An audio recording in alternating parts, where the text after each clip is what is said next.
Rudy Gay muling nagbigay ng matapang na pahayag tungkol sa nakaraan ng Memphis Grizzlies. Ayon sa dating star forward, kung hindi siya na-trade papuntang Toronto Raptors noong kalagitnaan ng 2013 season, kayang-kaya raw ng Grizzlies na talunin ang Miami Heat ni LeBron James at maagaw ang kampeonato. Noong taong iyon, umabot ang Memphis sa Western Conference Finals sa ilalim ng tinaguriang grit and grind core ni Marc Gasol, Mike Conley at Zach Randolph. Kahit na wala na si Gay, naging makasaysayan pa rin ang kanilang playoff run. Subalit para kay Rudy, ang pagkawala niya ang naging butas na pumigil sa kanila para makapunta sa finals. Sa kanyang paniniwala, kung nandoon siya upang magbigay ng karagdagang scoring at versatility, hindi raw kakayanin ng Big 3 ng Miami na makalusot. Anya, kahit nakapagtala ng back-to-back championships ang Heat, ang 23 season daw ay dapat para sa Memphis. Bagamat hindi nakarating sa NBA Finals ang Grizzlies, nananatiling malakas ang paniniwala ni Gay na kung buo ang kanilang lineup, ibang kwento sana ang naisulat sa kasaysayan ng liga. Kayo mga idol, sang-ayon ba kayo sa pananaw ni Rudy Gay? Samantala, nag-iwan ng matinding pahayag si Israel head coach Ariel Beit Halami matapos ang kanilang Eurobasket round of 16 laban sa Greece. Nang tanungin kung paano mapipigilan si Giannis Antetokounmpo, pabirong sagot ng coach, kailangan mo ng M16, iyon ang pinakamadaling paraan. Isang matapang na biro ito na nagsisilbing simbolo ng kahirapan nilang harapin ang Greek Freak na halos hindi mapigilan sa loob ng court. Hindi nakapagtataka kung bakit nasabi ito ng coach dahil muling ipinakita ni Giannis ang kanyang pagiging halimaw.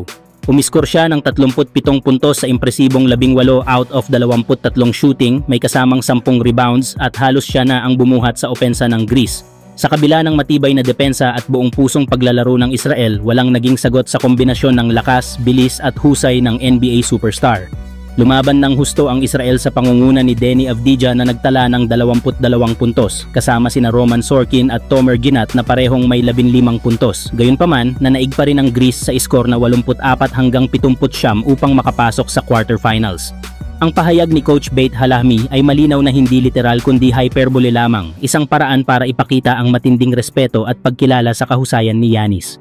Sa laban na ito, napatunayan muli na ang Greek Freak ay isa sa pinaka-unstoppable forces sa buong mundo ng basketball.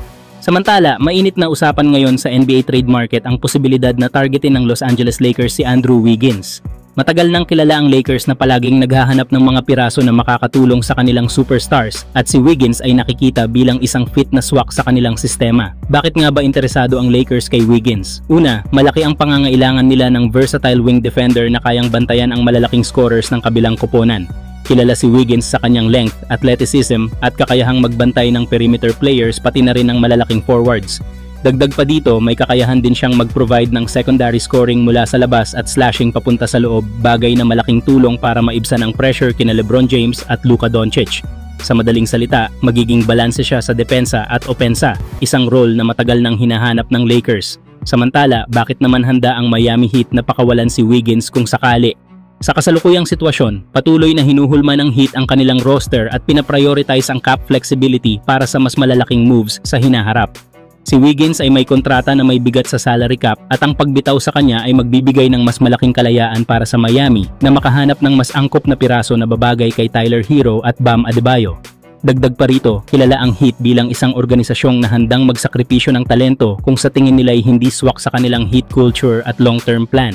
Kung sakaling matuloy, magiging panalo ang Lakers sa pagkakaroon ng isang tested wing na may championship experience, habang makakakuha naman ang Miami ng mas magaan na flexibility sa kanilang payroll. Kayo mga idol, tingin nyo ba, dapat bang ipilit ng Lakers si Andrew Wiggins bilang susunod na piraso para makabalik sa championship glory?